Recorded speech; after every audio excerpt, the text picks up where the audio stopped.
The following presentation was recorded live by Voices from Jerusalem.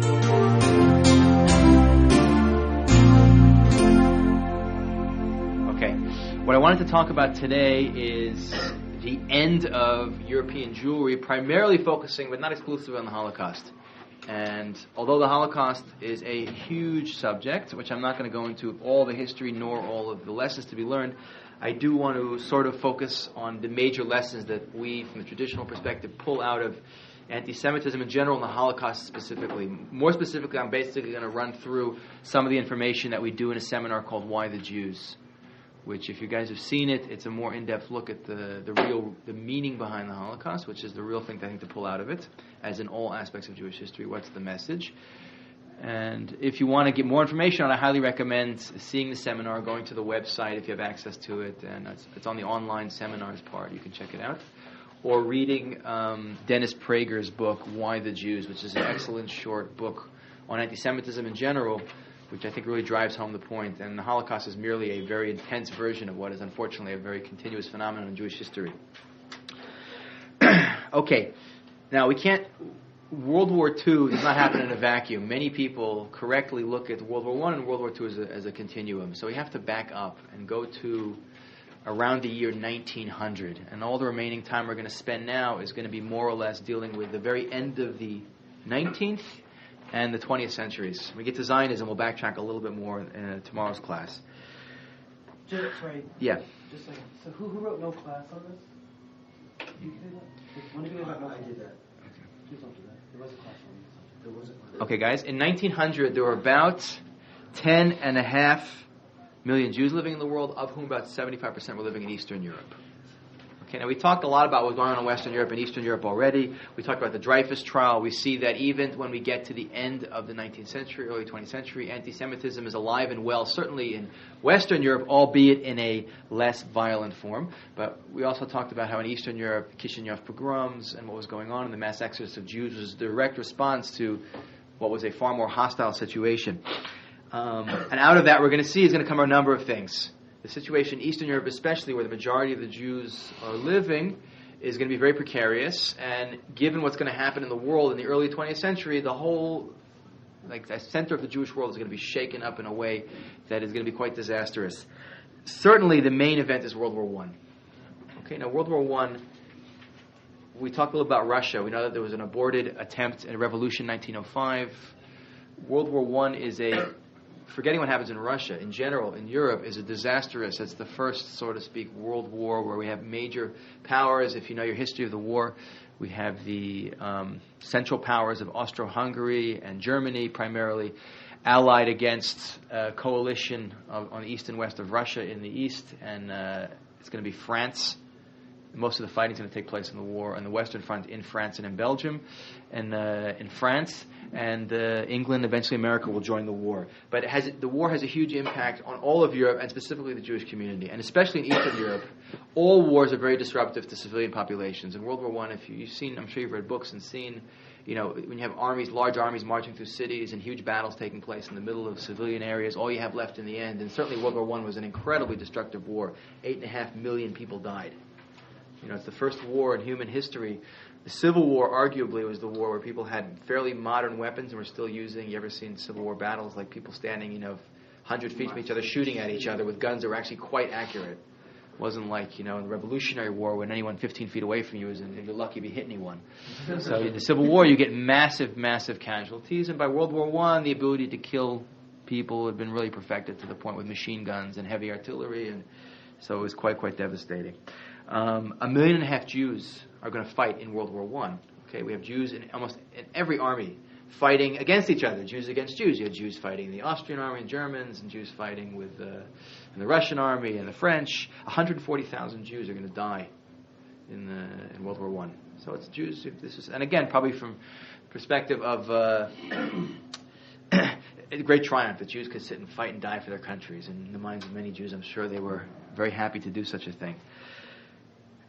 World War I begins in August of 1914. Actually begins on August 1st, I believe, which happens to be Tisha B'Av.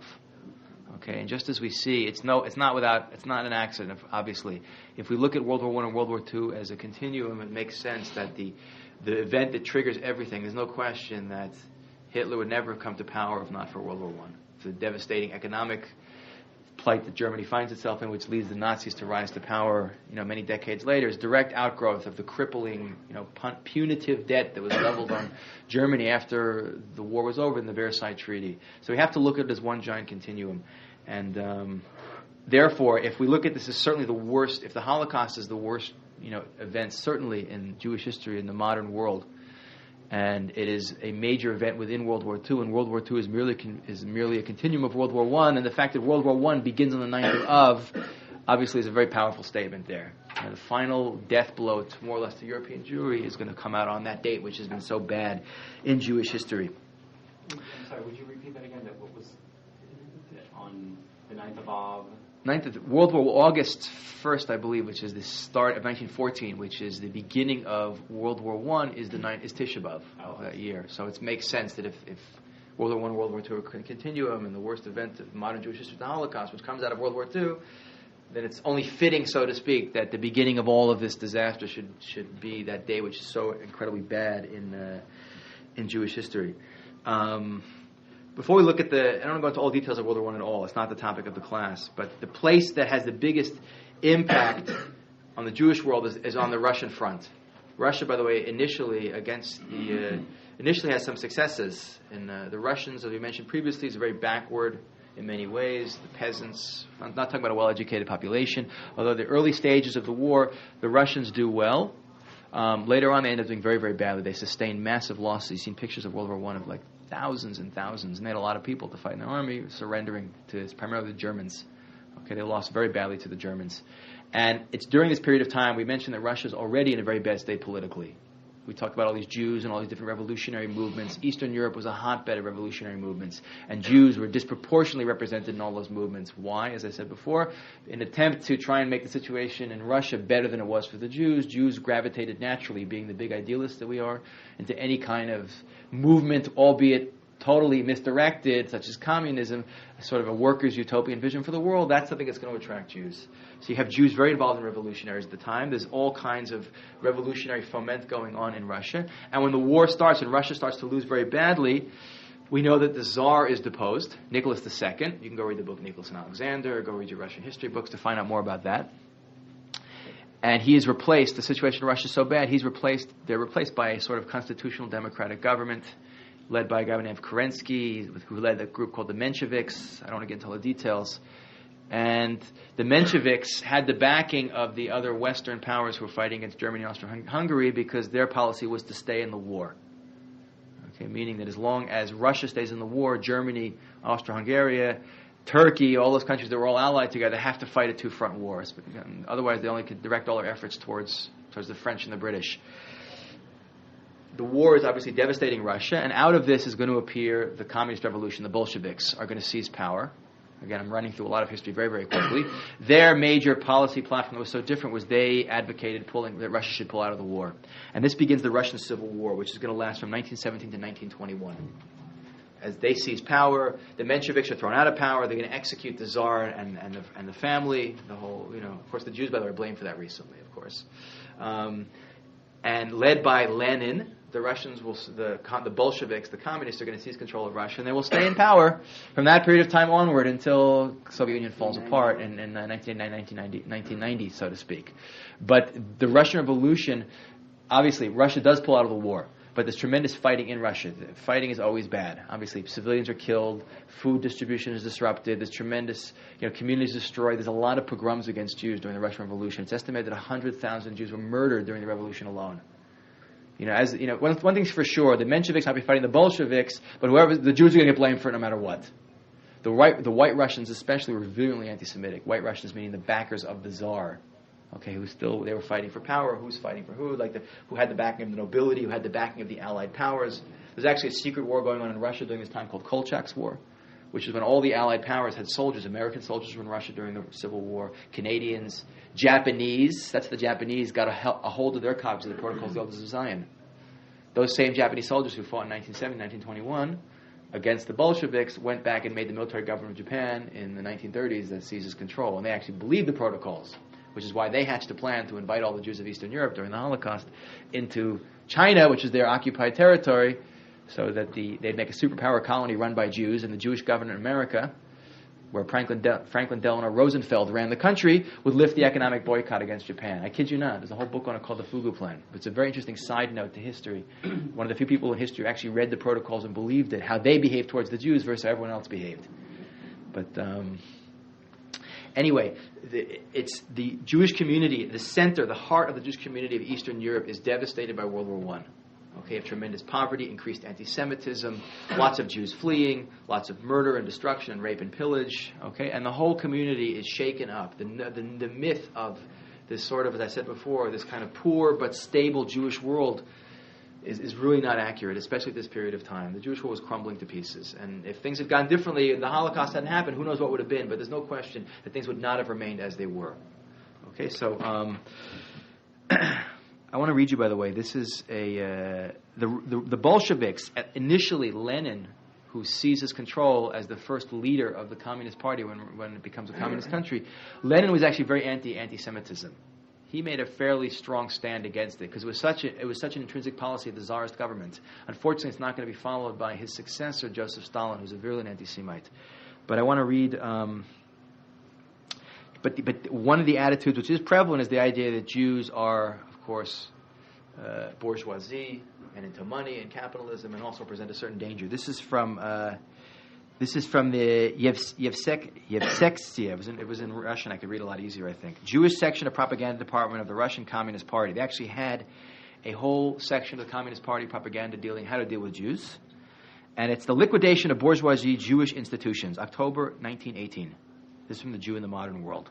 The Jewish community has hitherto been dominated by members of the propertied class who want to keep the masses in the dark by superimposing a Hebrew culture upon them. While the upper classes have been sending their children to public schools, they have provided only dark primary schools. They, in parentheses, Heidarim is the word, like we use for yeshiva. And synagogues, shuls for the offspring of the proletariat, in which nothing but nonsense is taught. You can see, this is in the struggle against the authorized Jewish community, Kehillah, they say, no compromise can be made with the bourgeoisie. All its institutions are harmful to the interests of the Jewish masses. In other words, the idea, and this is to a large extent led by communist Jews, because communism, besides Lenin, is overwhelmingly dominated by Jews. Zinoviev, Kamenev, Trotsky, the organizer of the Red Army, later murdered by Stalin in Mexico City. I mean, without Jews, there would be no communist revolution, I think, in Russia, clearly. But clearly what they're attacking, since Marx, the religion is the opiate of the masses, they're clearly attacking the traditional Jewish infrastructure, as you read in the documents here. So communism is going to embark on a policy of deliberate forced secularization of Jews, closing down all religious institutions. To be fair, they did it to the Eastern Orthodox Church too, although that's the majority of the population. And Jews are going to be deliberately starved of their heritage, and as I mentioned in previous class, we're going to end up with a humongously large population of incredibly ignorant Jews that make even the most assimilated Jews in America seem knowledgeable because of deliberate policy, which is, by the way, quite unusual in human history. Deliberate secularization of a community to such a large extent for such a long period of time. Yeah. I was going to ask you, was there a very specific order for this plan, or was it just at the same time, or Jews first, Catholics second? No. There was a broad attack against all religious institutions. Most churches in Russia were gutted and turned into storehouses and movie theaters. I've been to the synagogue it was in Berdichev, I think, when I was there. And it's a movie house. You can see it's still a movie house. They got it back, the community, but it still got the rows of seats in it. I guess it makes good for Rosh Hashanah and Yom Kippur minyanim. They have a lot of seating and a nice big stage, and you could do cultural activities because the movie theater's right there. But it was a deliberate policy focusing on everyone. They were equal opportunity impressors of all religious institutions. The difference being that Jews are a far smaller minority. The Eastern Orthodox Church is very deeply rooted in Russian mentality, so they were not as successful. But they were pretty good at. It was dangerous when I was a student in Russia. It was dangerous to be seen outside a synagogue as a Jew, and it was dangerous to be seen outside a church. They had KGB hanging out in both places. You could lose your job for being openly religious. Now, I want to just jump a little bit ahead because we know that Stalin is going to seize power, and in 1935 Stalin initiates the purges, which is going to devastate Russia. Stalin is actually in great mass murderers of the 20th century. Hitler is actually, according to most authorities, third on the list, having killed between people he executes a mere 12 million or so, whereas someone like Stalin is estimated during the purges, where all political opponents, albeit most of them were just pure paranoia, were sent to camps. You had these prisons. Lubyanka prison in Moscow is famous, KGB headquarters. The joke about Lubyanka was, why is Lubyanka the tallest building in Moscow? It's not. The Russians used to say, because even from the basement you can see all the way to Siberia, which is where they would send you. It's estimated that something like 25 million people disappeared during the Stalinist purges. We're talking about from 1935 to when he dies, before he dies in 1953. And Jews overwhelmingly took the burden of the blame for what was going on in Russia. First of all, the competent communist leaders, many of whom were Jewish, were eliminated. He kills them all out. And he has Trotsky murdered in 1940 in Mexico City. A guy puts an ice pick through his head in his house. He was in exile. And even after the war, Stalin embarks, even after the Holocaust, when the Jews of Eastern Europe had been decimated, Stalin embarked on a plan. In 1953, 9 prominent doctors, 6 of them Jewish, were accused of a plan to poison Stalin and take over, one of these ridiculous things. Stalin hatched the whole plan called the Doctor's Plot. I actually know, I met the man whose father was the first guy accused, a Jewish guy in Moscow. The plan was to deport all the remaining Jews of the Soviet Union to Siberia and have them basically be murdered there. It's amazing. Right after the Holocaust, he planned to take care of another 2.5-3 million Jews. Thank God Stalin dies mysteriously in 1953. Probably, in my personal opinion, he was killed by the Politburo, realizing that he can't do this. Right after the Holocaust, it's just not acceptable to go murder a few more people. We don't know. But this is this unfortunate situation of the Jews in Russia before World War I, after, and leading all the way up till modern times. Who's number 2? Sorry? Who was number 2? Oh, I'm sorry. Number 1, I didn't go through my list of great mass murderers. Mao Zedong is number 1 on the list. Okay, the Cultural Revolution in the 1960s, they estimate that 60 million Chinese died in the Cultural Revolution. But then again, you have a country of over 1 billion people. What's 60 million, No, we're talking about... I didn't mean that. Obviously, I don't mean that seriously, but for him, that's not... We think of it as an unbelievable number of people, but then... Sorry? What's the time period that he... The Cultural Revolution, the exact date is in the 60s. Mao's always killing opponents, but... Roughly how many years would you say? In a period of less than a decade. It's an incredible number of people. An incredible number of people. You understand, if you read communist literature, like The Quiet Flows the Don, you read the notion of the cause and the individual being disposable. Communism is certainly proven to be the great destroyer of human life in the modern world. It's amazing that the people like to say, look at what the world, back in ancient... It's a very interesting lesson of modern history. We see certainly that although we have pretty brutal people in the ancient world, the biggest killers in modern history are people who more or less are pagans. You think about it, the 3 biggest slaughterers of human beings in the 20th century, whether it be Stalin or Mao, who are communist atheists and believe in a vision of the world which looks at people as totally disposable, or an Adolf Hitler, who said, I'm a barbarian. He was not a Christian Hitler. He was Christian by birth, but not Christian as he viewed himself. The great lesson is, although people have certainly killed many people in the name of God, the greatest loss of human life and destruction, mass murder, has been carried out in the name of movements that have nothing to do with God. Which I don't want to get into it now, so don't. But seriously, it's an interesting thing to think about. Yeah. How many people did Stalin kill? 25 million, you said? It's estimated. No one's going to know for sure. They're just releasing all the things now. Now that the Iron Curtain has come down, a lot of stuff is coming out.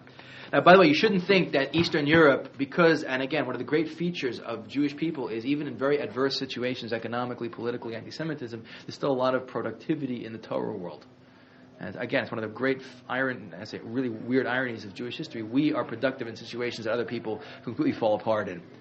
So, although the community was definitely under siege internally and externally, there's a lot of good things coming out. Just to go through a few personalities again. One person who is a fantastic personality of this period is Reb Chaim Ozer Grzinski, who's the Av Beis Din of Lithuania. He was the chief halachic authority of Lithuania, which is the center of the Jewish world. This is where all the big yeshivot are. And he's later the leader of the Agudas Yisrael. And Aguda is going to be set up in 1912. Which it was a blanket organization to take care of Jewish communal needs in Europe. Today there's an Agudas Yisrael. There's a political party, Aguda, in America. There's Agudas Yisrael in the United States. They were supposed to actually meet in the fall of 1914, but World War I broke out and they never got it together then. But later it's going to be an institution that, at least in America and in Israel, is going to be a significant institution in the Orthodox world. Another very important person is Rabbi Yisrael Meir Kagan, known to us as the Chafetz Chaim, who, by the way, is not a rabbi per se. He never had the title of smicha, but he was recognized by everyone to be one of the great halachic authorities. If you read the Mishnah Brura, that is his commentary, which I'm sure you guys all study or will be studying soon. His dates are 1838 to 1933. He was also the Rosh Yeshiva of the Yeshiva in Radin, in Lithuania, and he's author of Shmiras HaLashon, which is this monumental book on the laws of Lashon Hara, which everyone studies today, which is a huge topic in the religious world. A few other personalities: Rabbi Yehuda Aryeh Leib Alter, who's the Sfas Emes of Ger, who died in 1905. Rabbi Chaim Soloveitchik, the Brisker Rav, who died in 1918. We mentioned that is that family, Rabbi Yosef Ber Soloveitchik, who was the Rosh Yeshiva of Yeshiva University in New York. Rabbi Yehuda Epstein, the Orach HaShulchan, who died in 1908. That's the book I also mentioned previously, a very important halachic work that we studied today. There are Soloveitchiks, but not this Rabbi Soloveitchik. It's the dynasties. There's many Soloveitchiks. And Rabbi Meir Shapiro, who established Daf Yomi in 1923, which is a very interesting institution we have today. You learn a page of the Talmud a day.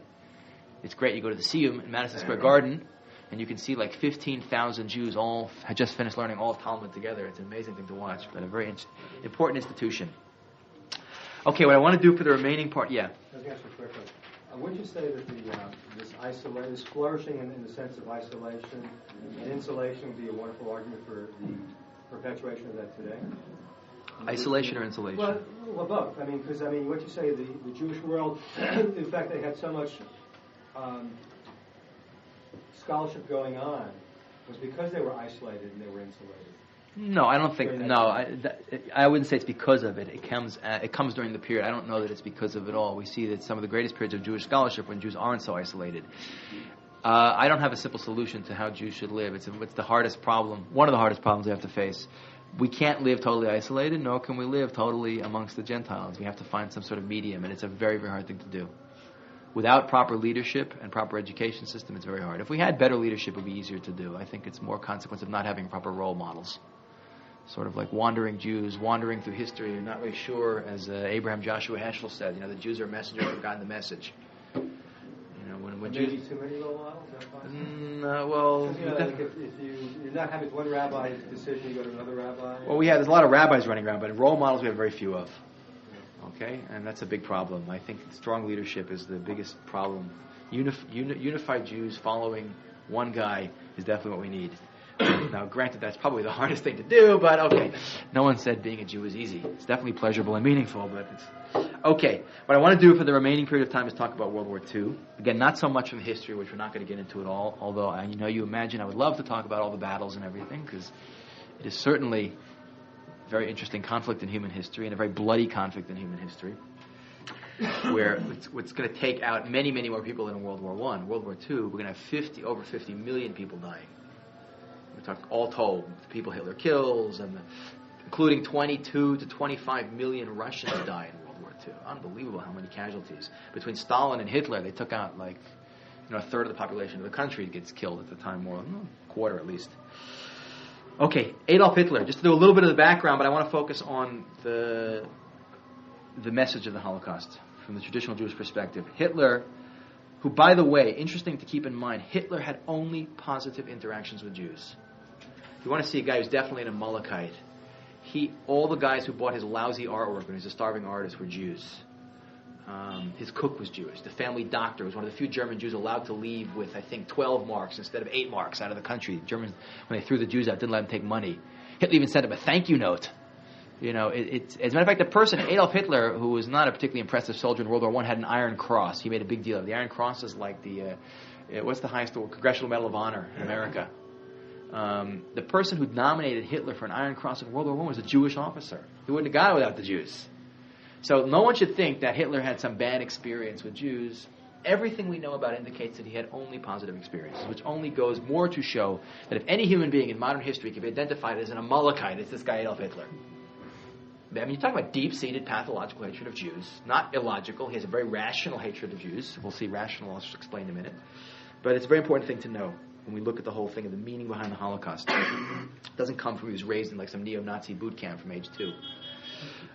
Hitler, who is, by the way, imprisoned early on as a revolutionary in Germany, that's where he writes Mein Kampf from prison. He's released from prison. He forms a minor party. Hitler was a brilliant manipulator, political manipulator.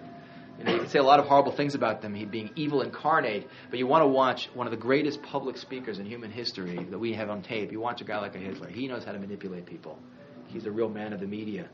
You watch his speeches, incredible. But Hitler, using democracy manages to have himself elected into power. But Hitler's born in, I think it's 1889. Yeah, 1889. In 1932, he has himself elected as chancellor, and in 1933 he's in the government in 1932. In 1933, he becomes chancellor. I don't want to go into the details of how he does it. He's not a majority in the government, but he manages to, as soon as he makes himself chancellor, eliminate all political opposition. It's immediately after that, Dachau, which is the first of the concentration camps, not the death camps, but is set up immediately after that, I think in 33 even, it's as early as 33, to start putting political opponents in. So Hitler, once he gets into power, basically takes what is a very sophisticated democratic system of the Weimar German Republic and turns it into a totalitarian state. And then he embarks on a policy of basically bullying his way into taking over much of Europe. Okay, we know that he gets the Anschluss in 1938. He absorbs Austria. He gets Czechoslovakia, the Sudetenland of Czechoslovakia, and all the European powers basically do nothing. There's a famous quote, I think it's Neville Chamberlain, Prime Minister of England, goes in 1938, I believe, to Germany to negotiate a non-aggression pact, and he comes back with one of the great quotes of looking like a jerk after it's over, like gets up the airplane with holding up document, this guarantees peace in our lifetime, you know. This is, of course, 1 year before the greatest war in human history breaks out, which is going to destroy the British Empire. But Hitler, before he embarks on an open, aggressive conquest of Europe, he embarks immediately on a policy to get the Jews. Starting in 1935,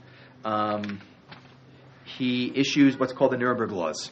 And the Nuremberg Laws basically took the Jews, who had for so long been not even citizens in Germany, and throws them back into a situation similar to what they find in medieval Europe, of no rights, you know, basically not even protected status, but persecuted minority, allowed to basically exist within Germany. I just want to read you. This is some of the Nuremberg Laws. Laws for the protection of German blood and honor. It's a big thing to make sure, and it's what's the most ironic thing about the Holocaust is, you know, Jews were hated for so long for being different and not wanting to assimilate. Precisely when you get the most assimilationist German community in the world, the whole reason for behind anti-Semitism changes to make it impossible for the Jews to assimilate. Whereas 1,000 years before, Christians would have been happy to have Jews become Christians. Hitler's ultimate nightmare was that Jews should want to become Germans because they're going to poison. It's checkmate for the Jews, by the way. You hated us when we were different. Now you want to be the same, and now you're going to use all of your German technology and administrative skills to find anyone who's Jewish and kill us. So if you read, the first thing he goes after is the idea of Jews interacting with Gentiles. So these are some of the laws for protection of German blood and honor. Imbued with the conviction that the purity of German blood is a prerequisite for future existence of the German people, the Reichstag was unanimously adopted the following law. Article 1. Marriages between Jews and subjects of German or kindred blood are forbidden. It's wild. We want to intermarry? We are at law saying you Jews can't intermarry. The Gentiles don't want us to intermarry with them. Article 2. Extramarital relationships between Jews and subjects of German or kindred blood are forbidden. 3. Jews must not engage in domestic service female subjects of kindred blood who are under the age of 45. No maidservants, right? You know, none of these maids, too young, unless you have any relations with them, God forbid. Article 4. Jews are forbidden to display the Reich and the national flag, or to show the national colors. Jews can't show flags. You're not Germans. Don't you dare show our flag. This is Reich citizenship law. Article 2. A Reich citizen is only the state member who is a German blood and of German blood, and who shows through his conduct and is both desirous and fit to serve in the faith of the German people in Reich. The Reich citizen is the only holder of political rights. Article 4. A Jew cannot be a citizen of the Reich.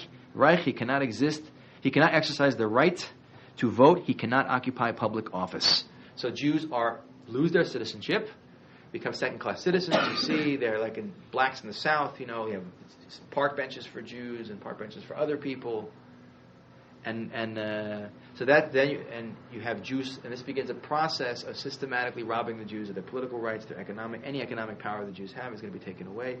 Of course, the first explosion of major Nazi violence against the Jews is Kristallnacht on November 9th, 1938. Okay, when you have 191 synagogues are destroyed, dozens of Jews are killed, beaten to death, and I think it's like 30,000 Jews are arrested, and the Jews are fined for the damage that was caused by the Germans, 1 billion marks. Like $400 million fine is collectively leveled on the Jewish community. Okay, now, this is really the writing on the wall for the Jews. Those people who were smart tried to get out. Unfortunately, we have to realize that during this period of time, that very few places in the world would accept any Jews. Switzerland took barely any Jews. When the foreign minister of Canada was asked how many Jews they should take, his response was, none is too many. America, which took a grand total of 200,000 Jews in World War II, had such strict, it's amazing, we talked about how, the immigration laws in America, 2.5 million Jews came to America between 1880 and 1914. By the 1920s, early 20s, America starts instituting very severe immigration quotas out of fear. This is when the real xenophobic American, ugly side of America appears, that it's going to be swamped by people, especially Jews, a lot of anti-Semitism in America. And the immigration quotas become much, much stiffer, and the doors of immigration are to a large extent closed on Jews. Even during the 1930s, when it was clear the Germans were persecuting the Jews, the American State Department had such strict criteria for allowing Jews into the country. You had to produce a sponsor who had to produce a certain amount of money so that you wouldn't be a public burden, that 3/4 of the spaces that were allotted to Jews, technically by American law, were never even taken. It's amazing. So a lot of Jews who, in theory, could go to America couldn't meet the requirements. Yeah? You said 180 synagogues were destroyed? 191. 191. How many were there in the entire country? Do you know?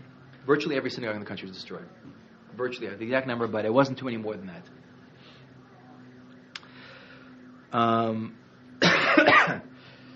Between 1933 and 1945, about 800 to 900,000 Jews actually find refuge, but the majority can't. You have to remember that there's a great book, what's his name? David Wyman, I think it's called, While 6 Million Died. There's a lot of books that have come out, stinging indictment of the world's lack of action towards the Jews. There's no question, if after Kristallnacht, the Jewish community got up in arms in America and Germans backed off a little. If the world has gotten up and really stood up to the Germans, if during the height of the Holocaust the Allies had advertised in Europe that when we get you Germans, we're going to execute every single one of you for what you did to the Jews, there's no question in my mind the Holocaust would have stopped. The Germans were clearly afraid of the consequences, which is why towards the end of the war they try and hide it. Very interesting. But anyway, I don't want to get into all the details, but ultimately what happens in the fall of 1939, Germany invades Poland when it's already exhausted its ability to grab territory through just being aggressive without fighting. It invades Poland. That brings in, there's all kinds of military pacts between England and Poland, whatever. England's brought into the war. France is brought into the war. Germany, remarkably, very, very quickly, is able to conquer all of Europe. By May of 1940, virtually all of Europe is in the control. Sorry? All of Europe. In 6 weeks, everything in Europe falls. It's incredible how quickly the Germans take Western Europe. France was the big Maginot Line, it's kind of impregnable. The Germans just parachuted right over it. If you want to study military history, the Germans are the people who perfected the art of concentration of armor with air support and infantry blitzkrieg. They called it Lightning War. And the Germans did not have very big tanks in the beginning of World War II, but they were brilliant. People like Edwin Rommel, the Desert Fox, who led the Afrika Corps. To give them credit where credit is due, modern warfare is to a large extent based on German military strategy. But the Germans are unstoppable. They signed, by the way, a pact with Russia, in which in 1939 there's a non-aggression pact between. It's called the Molotov-Ribbentrop Pact, in which they agree not to have aggression between Russia and Germany, and they divide up Poland, which again loses its national identity, between the two countries. And a lot of those Jews end up, most of the Jews have fled to the Russian side, by the way. In 1941, in June of 1941, Operation Barbarossa, the Germans, of course, violate the pact. The writing was on the wall clearly, but Stalin had purged his whole army of all of his competent generals. He'd killed them all. So Germany invades Russia and is incredibly successful. Basically, as fast as the Germans could walk is as fast as they advance into Russia. And they find themselves with millions and millions and millions of Jews under their control. And they immediately begin these Einsatzgruppen, these special German units. Before they industrialize the Holocaust, they immediately begin just executing people. And you have something like 1.5 million Jews are killed in the early stages just by machine gunning people. The place like Babi Yar, if anyone's been in September 29th, September 30th, 1941, the Germans execute something like 35,000 Jews in Babi Yar, which is this ravine. There's machine gun, thousands and thousands of Jews. Where is Babi Yar? Babi Yar is in Ukraine. I've been there several times. It's interesting. There's a place where the big monument is, which is not the actual site. The actual site is a ravine, which most people don't know about. But even on the site, the communists, when they finally, after much protest, put a monument there, it doesn't say anything about Jews. It says here the German fascists killed like 35,000 people. But all of Eastern Europe has become a giant Jewish graveyard. Eventually, in 1942, in the very beginning of 1942, when the Germans have the vast majority, they have something close to 9 million Jews more or less under their control. Most of the Jewish population of Europe is in German hands. or within German territory, albeit some of them are in ghettos and some of them are not necessarily being marched off to concentration camps yet. The Germans realize that machine gunning Jews is not efficient, so they embark on a policy called the Final Solution, which is agreed on at the Wannsee Conference outside Berlin in 1942, and it's put into place primarily by Adolf Eichmann, who's executed, brought back to Israel and executed, the only person executed in the history of Israel, by the way, a brilliant move on Israeli security. And also with Reinhard Heydrich, who was the head of the Gestapo. I want to read you Reinhard Heydrich, head of the Gestapo, 1940 to 1942. Speech prepared for him by Adolf Eichmann at the Wannsee Conference, 25th January 1942. Instead of immigration, there is now a further possible solution to which the Fuhrer has already signified his consent, namely deportation to the East. Although this should be regarded merely as an interim measure, it will provide us with a practical experience which will be especially valuable in connection with the future final solution. In the course of the practical implementation of the final solution, Europe will be combed from west to east.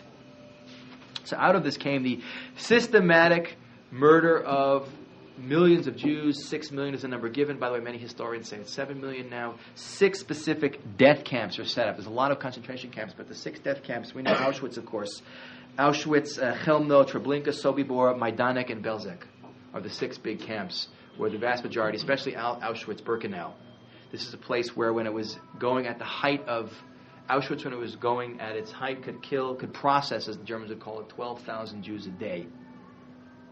Okay, we're talking about an incredible number of people gassed to death, as we know about, and then cremated. I kind of want to go into too much more on the Holocaust, but I want to talk about the lessons behind it, because and a lot of things are said about anti-Semitism, and the Holocaust, although it overwhelms us with the sheer size of it, 6 million people killed, it's a singular event in human history. The deliberate, systematic execution. We're not talking about just going to a town and killing people like in the Crusades. The systematic destruction of an entire people for no other reason that they are members of a certain people. Even those who weren't recognized halachically as Jews were killed. Is very unprecedented in human history. But it is merely one of, albeit much more overwhelming, a long history of attacks against the Jews. And the reason for the tradition, our understanding of the Holocaust is the same as our understanding for all anti-Semitism. A lot of people try and give meaning to anti-Semitism. What are we doing? And if you've seen the Why the Jews seminar, all kinds of reasons have been thrown out by historians for why Jews are hated. Because we're different, we're made scapegoats, we killed Jesus, we control the world's economy. All of these things are clearly excuses. Most of them were never even done by the Jews, and certainly any of them which the Jews may have been minorly involved with do not explain the level of animosity and hatred towards Jews. We have to ask ourselves, what is the thing in human history that we've done that has caused the world to hate us so much they feel they have to destroy us? And when we get to a guy like Hitler, he's remarkably clear in his ideology. It's the biggest disservice we could do to the Holocaust, and those people who died in it, would be to say that Hitler's a madman and those Jews died for no reason. Which means that there's no meaning behind it. Now, we as Jews, and certainly what I teach in this class, is that everything that happens has a reason, and there's meaning to it all. Okay? And if you look at what Hitler says and what he writes, it is very clear that a guy like Adolf Hitler, although he's definitely had his neuroses, and he was certainly evil, is very clear and, in a certain perspective, very correct in his appraisal of what the Jew is in history. And just to read you a couple of little quotes here from what Hitler says. First of all, Hitler's view was that the world used to be, before monotheism and Judaism and the ethical vision of the Jews came along, the world operated like the jungle. The strong survived, the weaker lunch. And that's healthy and natural, because sick zebras don't last long and don't reproduce because they're eaten by lions. And if you take the lion and you give him a steak and you put him in a safari park, he loses his natural ability to function in the world. Then you take him out of that safari park and put him back in the jungle, what happens to him? He gets eaten by another lion because he's now been made wimpy. Hitler's basically saying that this is what the Jew has done to humanity. Another huge mistake we can make by looking at the Holocaust is to view Hitler's destruction of the Jewish community of Europe as a means to an end. While I'm already conquering the world, let's kill some Jews as a sideshow. It's a big mistake. Lucy Davidovitz, one of the great Jewish historians of the 20th century, wrote a book called Hitler's War Against the Jew, in which she said something which to me is very obvious but was very controversial at the time. Hitler's destruction of the Jewish community of Europe was not a means to an end. It was an ends in and of itself. Arguably, it was the ends. And clearly from the way the Germans behave from beginning to end, Hitler is consistent in that the major goal of his policy is to eliminate the Jew from the planet Earth. The last thing he says before committing suicide in his bunker in April 1945 is to continue the fight against the enemy of all humanity, the Jew. As if that's the people who are in Berlin destroying Germany. It's the Russians and the Americans. He doesn't say anything about them. It's get the Jew. Okay, so Hitler is very consistent in his reasons for hating the Jew and in his policy for hating the Jew. And therefore, the destruction of the Jews of Europe is arguably the ends for Adolf Hitler. You can see it also by the fact that he diverts troop transport from sending soldiers to the Eastern Front, which is where the Russians really took the brunt of Germany's offensive. They ate up the Germans, and they spit them out. Okay, if Germany lost the war, it's because of Russia. Okay, they're the ones who really went full scale into that war from beginning till end. And Hitler has a choice of sending troop transport to send soldiers to the Eastern Front to try and stop the Russian advance, or send Jews to Auschwitz. What does he choose to do? He chooses to send Jews to Auschwitz, meaning from the Nazi perspective, the greater enemy is whom? The Jew, not the Russian. The ultimate enemy. Now, I don't want to take any questions because I want to just finish. But I want to just read you a couple of quotes of what Hitler says. He says,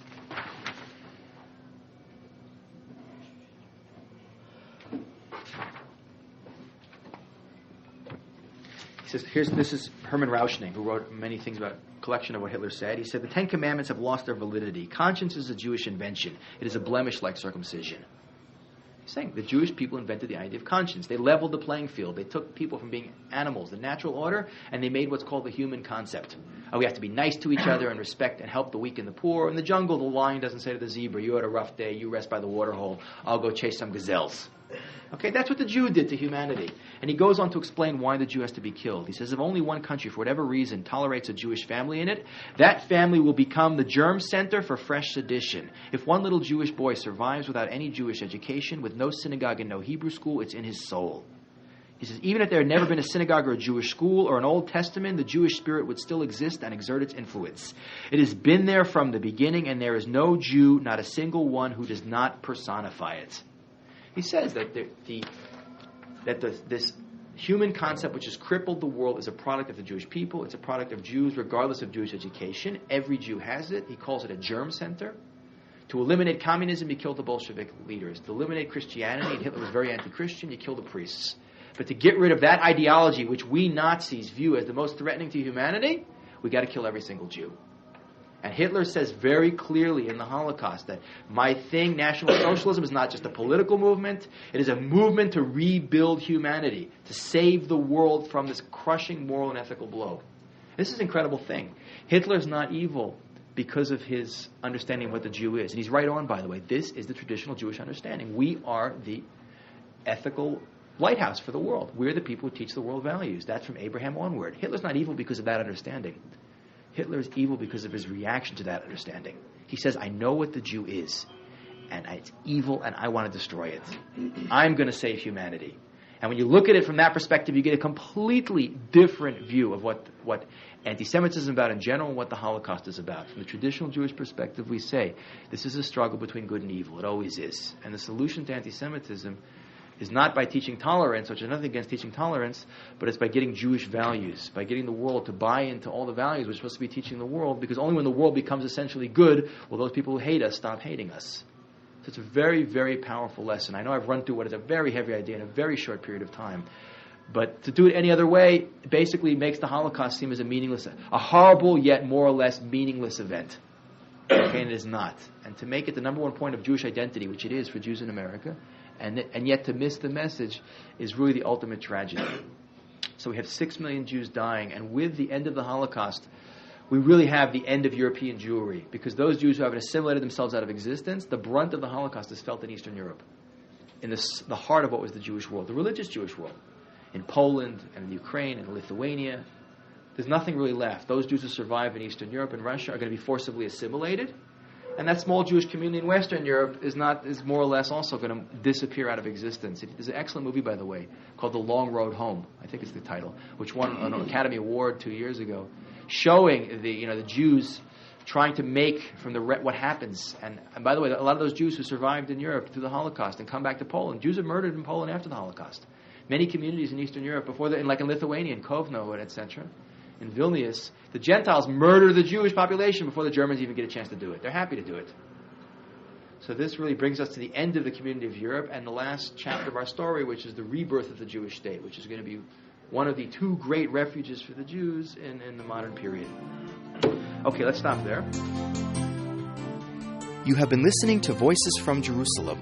For a free cassette catalog, in the U.S. call toll-free 1-800-VOICES-3. Our email address is voices@aish.edu, or write to us at P.O. Box 14149, Jerusalem, Israel.